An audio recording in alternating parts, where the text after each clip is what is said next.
Yes, reka nongere mbahereze ikaze kuri mwebwe mwese dukomeje kugenda tubana nanone mu biganiro bitandukanye byahaye ikaze mu kiganiro cya none tugiye kurebera hamwe byinshi bitandukanye. SS Foroje yaba yikoze kunda. SS Foroje atangaza ibiki ku bijyanye na equipe ya APR Football Club abona this time. Ibyo byose tugiye kuba tubigarukaho, namwe muramereza ibitekerezo byanyu ku bijyanye n'amagambo uyu mugabo akomeje kugenda atangaza ndetse n'amagambo uyu mugabo yatangaje. Ibyo bitekerezo muraza kuba mubimpereza, ubundi tuze kurebera hamwe byinshi bitandukanye ndetse tuze no kugenda mu murongo umwe. Ndizera ko kandi uwo murongo tuza kugendamo twese nk'ibisanzwe abakunzi iba Starent TV show. Birumvikana turebera hamwe byinshi bitandukanye by'umwihariko n'amakuru atandukanye aba akomeje kugenda avugwa gatanu kuri gatanu ndetse na henshi hatandukanye. Ibyo byose ni ibigenda bigarukaho, ni ibigenda bivugwa ndetse n'amakuru ahari abakomeje kugenda agarukwaho henshi hatandukanye. Uyu mugabo ngo ni Thierry Christian Froger yatangaje byinshi bitandukanye, atanga ubutumwa bukomeye mbere yo gukina na Kiyovu Sport ndetse akaba yanatunguye n'imikino equipe ya APR Football Club.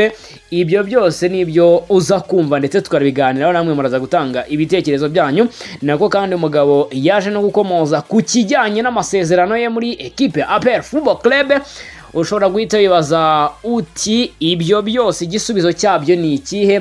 Thierry Froger muri press conference yashubije iki ku bijyanye nuko abona ikipe APR muri Champions League ndetse nuko ayibona ku bijyanye nuko yaba yiteguye ndetse no kuba yakongera amasezerano muri Nyamukanagera mu kibuga kikasa imitutu. Kana subscribe kuri Talent TV show kugira ngo tuzajye cikwa n'amakuru menshi ndetse n'izindi updates nk'izi ngizi zigiye zitandukanye kandi ziba zigezweho. Niyo mpamvu icyo mba nkusaba nuko nkurikira kugira ngo wowe wahisemo gukanda subscribe kuri Talent TV show utazacikwa ndetse utazajya na updates nimwe ugucika kubera ko uri umukunzi wanjye wakadasohoka. Ni inkuru yanditswe saa 9:40 ku gihe, ni ku itariki 16 z'ukwa 2024. Ikaba ari inkuru yanditswe na Jado Odukuze. Ubwo byose nizere ko tugiye kuba tubibanamo gatanu kuri gatanu.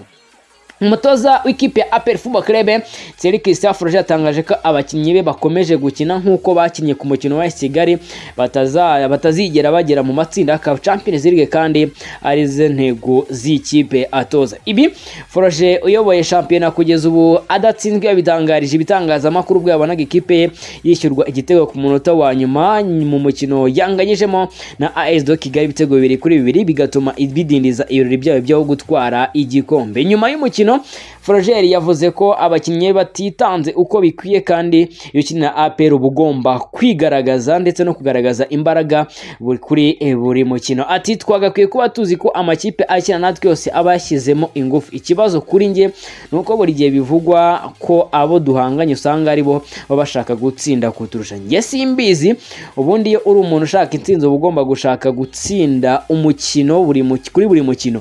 Iyo utabikoze ukina ikipe ya APR Football Club bari ikibazo ku bijyanye n'ejo hazaza kuko ni ikipe ibishaka gutsinda buri mukino. Uyu Mufaransa uko byagenda kose azahesha ekipe ya APR Football Club igikombe cya 22 cya shampiyona. Yavuze ko abakinnyi bakomeje gukina nk'uko bakinnye ku mukino wa Kigali byarangira inzozi zabo zo kugera kurenga icyiciro bagarukiye mu marushanwa nyafurika zitaba impamati. Abakinnyi bagomba guha ubutumwa abayobozi niba APR ya 2023 na 2024 ishobora kuba ikipe yakwitwa neza mu mikino nyafurika ikarenga aho yageze. Ubushati kubwanjye nkurikije uyu mukino w'uyu munsi nagizemo impungenge, bose nta bushobozi bagaragaje. Mvugije ukuri twagaragaje ingufu nke kandi muri Afurika y'ubikoze urabihanirwa. Ni ngombwa ko duhindura ku mukino ukurikira. Thierry Froger na APR bazahorana Kiyovu Sport kuri wa gatandatu ku munsi wa 27 wa shampiyona. Ikipe ngabo z'igihugu isabwa inota rimwe ryonyine ikegukana igikombe cya shampiyona cya gatanu ikurikiranya. Mukino ubanza wahuje amakipe yombi yari yanganyije igitego kimwe kuri kimwe. Nibihari nayo makuru ahari, ariko munyemerere tugire byinshi tuganiraho. Kuba uyu mugabo Thierry Froger yatangaza gutya sometime ari gihe to blaming abantu tukabareba mu ndorerwamo runaka ndetse tukanabareba mu ndoro itandukanye. Ariko guys, ahangaha muri aya magambo harimo amagambo y'urucantege ku bakinnyi, ariko hakabamo n'ukuri kwinshi cyane. Ukuri kwinshi cyane kwahawe nde? Ubuyobozi bwa ekipe ya APR Football Club. Ahangaha nizere ko ibintu turi kubigendamo neza cyane. Ubuyobozi bw'ekipe ya APR bwahawe ukuri. Umutoza Thierry Froger ntiyaciye ku ruhande, yababwije ukuri, ababwira ko iyi ekipe uko imeze ubu ngubu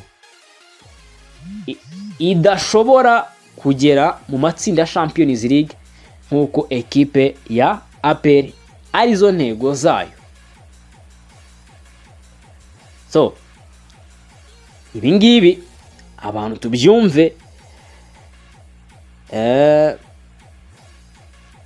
kandi tumve neza ko ibi ngibi ari ibintu dukwiye kumenya kandi tukanabyakira. Yavugishije ukuri, so nta mpamvu yo kumubreminga ahangaha, ndabyemera kuko yavugishije ukuri, kandi ukuri kuba ari ngombwa cyane. Kuba yagaragaje ko abakinnyi ba ekipe ya APR Football Club batigeze bitanga ngo bagaragaze inyota bafite, bikaba na bimwe mu byadindije ibirori byabo byo guterura igikombe cya 22 cya shampiyona, kikaba igikombe cya gatanu kikurikiranya bwa mbere mu mateka. Ekipe ya APR Football Club niyo ibikoze mu Rwanda gutwara ibikombe 5 byikurikiranya bya shampiyona kuva 2019 kugeza ubu ngubu. Na ekipe nimira iratwara igikombe yabigerageje ari ekipe ya Kiyovu Sport, ariko nayo yagitakaje ku munota wa nyuma nka za kipe zo mu Bwongereza zambara umutuku n'umweru ya Visit Rwanda. Abantu ubwo bayumvishe nayo bigeraho rukomeye gati ndarambiwe mbivuyemo ndagiye. Ariko ekipe ya Kiyovu Sport na Arsenal ngenda zishyira mu gatebo kamwe. Ariko nanone Mbreming Froger yego ashobora kuba yarizeye ko gutwara igikombe cya shampiyona byo birashoboka, ndetse amahirwe hari ni 95% yo gutwara Rwanda Premier League. Ariko kubwira abakinnyi ngo ntaho muzagera iki n'ibiki, urabamotiva yego n'ukuri kuba gukeneye kugira ngo banayikebure. Gusa none kumara half 2 weeks udakina, iminsi ingahe udakina nayo, ubwo urumva nabyo yari ikindi kibazo. So ntabwo twabreminga abakinnyi cyane, nabo ko urumva bamaze igihe kinini badakina, kandi fitness nayo ibikenewe, bagomba gukomereza mu mujyo bari barimo nyuma yo gutsinda ikipe ya Rayon Sport, bagakora ibishoboka byose n'indi mikino bakitwa neza. Umukino w'amazi bakawunganya, bagombaga kwitwa neza kuri Kigali, ubundi no bagahita banatwara igikombe cya shampiyona officially. Muri make ni ibirori biri gutinda ariko bizasohora. Kuri jone ya 27 birashoboka cyane ko ikipe ya APR Football Club igomba gutwara igikombe cya shampiyona, ndetse Froger akaba yageneye ubutumwa bukomeye ikipe ya Kiyovu Sport. Yavuze ati uko twakinnye kuri Kigali tugomba kubihindura ku mukino ukurikira nta kabuza. Umukino ukurikira ni Kiyovu Sport iragatoye barayiniga. Aba bahungu iyi briefing cyangwa se ni brief ya Froger yo kuvuga ngo umukino ukurikira ibyabaye tugomba kubihindura, byanze bikunze biragaragaza ikintu gifatika, biragaragaza ikintu kigiye gukorwa kandi gikomeye. Erega tunibuke APR Football Club this time nta fitness coach uhari, marabizi nyakwigendera Dr. Adele Zarane yitabye Imana. Umutoza wa fitness abakenewe, kandi urumva iyo tujya gushaka umutoza none aha seziri burangire ejo bundi umutoza akabazaza umutoza mushya, ubwo nahita njya no gukomoza ku masezerano ya Froger, akabazaza umutoza mushya. Umutoza mushya ashobora kuza agahita guhereza ku nsaga ati nge ndizana umutoza wanjye wongerera ingufu abakinnyi, muri bakinnyi ndizana staff yanjye yose. Ibi byose ni ibintu abantu batagomba kurenza ingoyi. Tugiye ku masezerano ya Froger,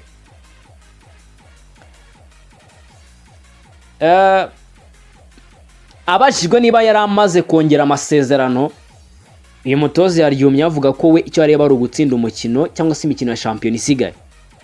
Ati njyewe ndi umutoza w'ikipe nziza, ngomba gutsinda imikino yose, hasigaye imikino 4 n'amanota 12, ndategura umukino ku mukino, nicyo cy'ingenzi. Ibyo ntabwo ari ikiganiro, buri wese, abakinnyi bose bafite amasezerano bagomba kwibanda kwitegura imikino ikurikiyeho.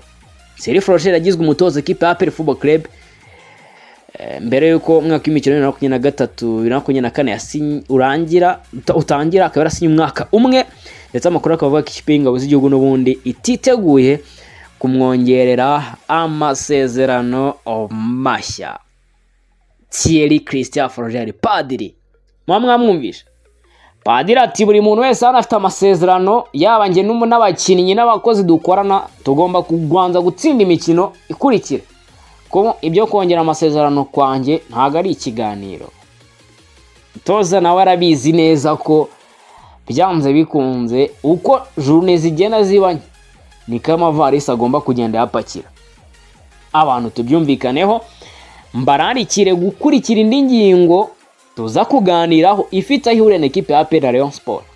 Gusa iraza gufavoriza equipe ya APR cyane kuruta uko yafavoriza equipe ya Rayon Sport. Ahubwo ndabivuga bijyanaye na current 4 years ipasinze imyaka iniciyeho tumazemo igihe. Ubwo ndavuga ko bagiye basokera igihugu ndetse no muri bitandukanye. Ibyo byose biraza kuvaho, tuganire kuri Super League ndetse na CAF Champions League ndetse na CAF Confederations Cup, ingaruka mbi bishobora kugera kuri equipe ya APR ndetse n'ingaruka nziza bishobora kuyigiraho. Munyemerere mbashimire, mbabwiye nimukomeze mugire ibihe byiza, tuze gura mu yandi makuru ya tata tureberamwe byinshi bitandukanye ndetse n'andi makuru menshi agezweho akomeje kugenda avugwa muri Nyamukandagera mu kibuga kikasa imitutu. Kana subscribe kuri Talent TV Show, ubundi tujye twibanira mu makuru yacu ya buri munsi.